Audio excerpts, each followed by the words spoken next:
우리 민족의 해방과 광복은 우리 힘으로 된 것이 아닙니다. 하나님께서 우리의 기도를 들으시고 세계 제2차 대전에서 미국이 일본을 패망시킴으로써 우리나라가 해방되게 되었습니다. 전적인 하나님의 은혜였습니다. 36년의 일제 강점기 아래에서 강제적으로 우리가 창씨개명을 당했고 언어도 일본어로 바뀌어져서 우리의 문화와 전통이 일본식으로 바뀌어지는 완전히 일본화를 이루어가는 그야말로 우리나라를 잃어버린 시대였는데 도저히 해방과 독립의 여지가 전혀 없었지만 하나님의 은혜로 일본이 무모하게 진주만 폭격을 함으로 미국이 2차 대전에 적극 개입하게 되고 전세가 바뀌어지면서 히로시마와 나가사키에 투하된 원자폭탄의 피해로 전의를 상실한 일본이 무조건 항복을 함으로 갑작스럽게 우리나라도 같이 해방을 맞게 된 것입니다.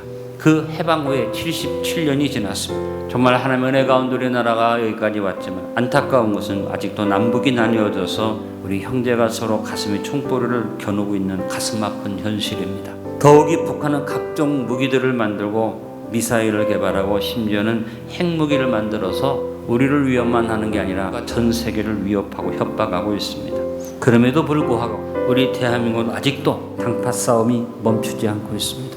좌파와 우파로 이념 분쟁이 격화되면서 지방색이 사라지기는커녕 더 뚜렷이 갈라지면서 최근에는 말도 안 되는 동성애와 동성혼을 합법화하며 포괄적 차별금지법이라는 이름으로 하나님의 창조 질서를 무너뜨리는 악법을 만들려고 할 뿐만 아니라 이와 같은 악한 역사가 이것으로 끝나는 게 아니라 심지어는 헌법 개헌까지 추진하는 사탄의 괴계로 지금 역사되고 있는 것 참으로 위험한 일이라고 생각합니다.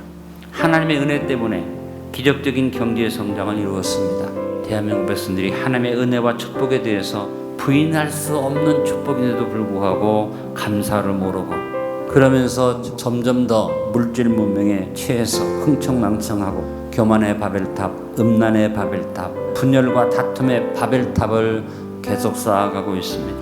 이것보다 더 큰 문제는 우리 한국교회가 점점 영적 능력을 상실해가고 부흥의 불이 꺼져가고 있다는 점입니다. 기도와 전도 열정이 식어지고 있습니다. 교회 일체가 무너지고 있습니다. 교회가 사분오열하여 마치 오합지졸과 같이 세상의 공격에 속수무책으로 교회는 꼼짝도 못하고 있습니다. 세상이 우리를 손가락질하기 시작했고 코로나19로 인해 교회가 사회를 이끌어가는 지도력을 상실한 지는 이미 오래전입니다. 오히려 교회가 전염병의 원인으로 지목된 오해 속에서 예배가 금지당하는 일까지 우리가 경험을 했습니다. 그럼에도 불구하고 한국교회는 여전히 분열하고 대립하고 지도자들은 교권의 눈이 멀었고 성도들은 세속화에 빠져가고 있습니다. 광복 77주년을 맞는 대한민국이 지금 위기에 처해 있습니다. 정치적 위기, 경제적 위기, 사회적 위기, 그리고 무엇보다도 영적 위기 앞에 우리는 서 있습니다. 이러한 때 우리에게 가장 필요한 것이 무엇이겠습니까?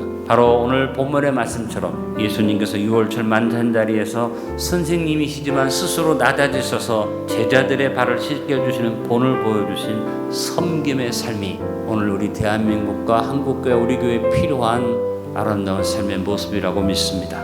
섬김, 디아코니아, 광복 77주년을 맞는 대한민국이 바라봐야 할 목표라고 생각하며 우리 민족이 이루어야 할 삶의 참모습이 디아코니아, 섬김과 봉사라고 생각합니다. 하나님은 광복절을 기점으로 포항지역의 구원과 영적 회복을 위해서 38년 전 1984년 8월 14일에 안디옥 교회를 세우셨고 그 안디옥 교회가 섬김의 교회를 목표 삼고 섬김의 표를 가지고 이제까지 달려왔습니다. 나누어주고 구워주고 베풀어주자. 우리가 비록 작은 힘이지만 끊임없는 이 목표를 가지고 하나님의 영광을 위해서 노력한 결과로 오늘 사회복지법인 월드비전이 우리 안디옥 교회를 디아코니아 교회로 위촉해 주신 것은 너무나 감사한 일입니다. 저는 오늘 광복 77주년을 맞으면서 우리 안디옥 교회 창립 38주년을 기념하면서 오늘 우리에게 가장 필요한 디아코니아, 섬김에 대해서 말씀을 나누기를 원합니다. 예수님의 세족의 섬김을 통해 디아코니아, 섬김과 봉사의 중요성과 의미를 깊이 묵상하고 간직하여 실천합시다. 실천신학에서 교회 사명을 5가지로 말합니다. 첫 번째 사명은 예배, 레이투르기아. 두 번째 사명은 전도, 말씀 선포, 캐리그마. 세 번째 사명은 봉사와 섬김, 디아코니아. 네 번째 교회의 목표는 디다케, 교육, 5번째 표현 보면 코이노니아, 친교입니다. 교회는 이 5가지가 분명히 살아있어야만 합니다. 특별히 오늘 말씀드리고자 하는 디아코니아는 섬기는 종으로 이 세상에 오셔서 섬김의 본이 되어주신 예수 그리스도의 섬김의 삶과 관련하여 섬김, 섬기다, 섬기는 일, 섬기는 종 등의 뜻을 가진 단어 디아코니아를 말씀드리고자 하는 것입니다. 동사형으로 사용된 것이 신약에서 37번, 명사형의 섬김이라는 단어로 34번, 섬기는 자로서 종, 일꾼, 하인 등으로 쓰인 디아코니아가 29번, 신약 성경 아래 디아코니아라는 단어가 100회 이상이 사용이 되어졌습니다.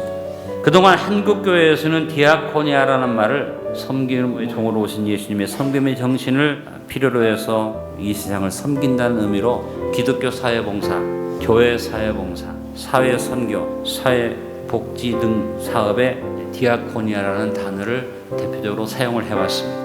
예수님은 제자 양육의 결론적인 장면을 6월절 마지막 만찬 자리에서 보여주셨습니다.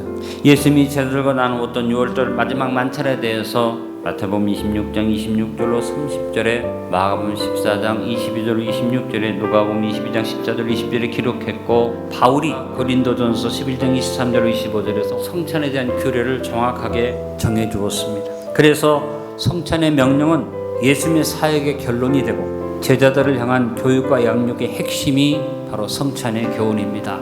이것은 너희를 위하여 주는 내 몸이라. 너희가 이를 행하여 나를 기념하라. 이 잔은 내 피로 세우는 새 언약이니 곧 너희를 위하여 붓는 것이라. 이것을 행하여 나를 기념하라. 가장 중요한 사역의 결론을 성찬을 통해서 말씀하시면서 예수님은 제자들의 발을 씻겨주는 섬김의 본을 보여주신 것입니다. 요한은 세족의 아름다운 이야기를 요한복음 13장 1절로 20절에 아름답게 우리에게 전해주었는데, 그 세족의 자리에서 예수님께서 주신 직접적 교훈이 오늘 본문의 말씀입니다. 너희가 나를 선생이라 또는 주라 하니 너희 말이 옳도다. 내가 그러하다. 내가 주와 또는 선생이 되어 너희 발을 씻었으니 너희도 서로 발을 씻어주는 것이 옳으니라. 내가 너희에게 행한 것 같이 너희도 행하게 하려 하여 본을 보였노라. 6월절 마지막 만찬 자리, 제자 양육의 결론적인 교훈을 주는 자리에서 주님이 성찬을 명령하심으로 교훈의 결론을 말씀하셨고, 바로 그 식사 중간에 예수님이 일어나서 제자들의 발을 씻겨주시는 섬김의 본을 보이심으로 우리가 본받아야 할 삶의 실천이 섬김과 봉사함을 교훈하시고 보여주셨습니다. 광복 77주년을 맞는 우리 대한민국에 가장 필요한 삶의 자사가 디아코니아의 섬김과 봉사라고 생각합니다. 갈수록 첨예하게 서로 대립하면서 갈등과 분열을 이루고 있는 시점에 디아코니아의 섬김이 우리 민족의 삶에 실천되어지기를 기도드립니다. 창립 38주년을 맞는 우리 안디옥교의 사명으로 디아코니아를 실천하라고 월드비전을 통해서 격려를 주셨습니다. 섬김의 사명을 이루는 안디옥교회가 됩시다.